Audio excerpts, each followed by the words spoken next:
Dahil sa paulit-ulit na hindi pagsipot sa mga pagdinig ng Kamara kaugnay sa isyu ng SMNI, naghain na rin ng sabina ang Kamara laban kay Kingdom of Jesus Christ Executive Pastor Apollo Kibuloy.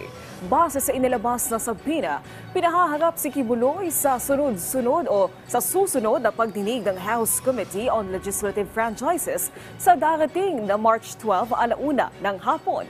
Ito'y patungkol pa rin sa investigasyon ng komite sa umano'y mga paglabag ng SMNI at panukalang pagbawi sa prangkisa nito.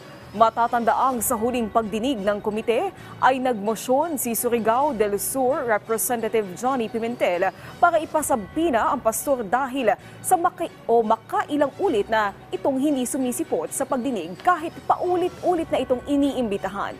Giit ni Pimentel, kung hindi pa rin dumalo si Kibuloy sa kabila ng sabina ay mapipilitan silang ipakontempt ito. At kung hindi pa rin sumipot, ay magpapalabas sila ng arrest warrant.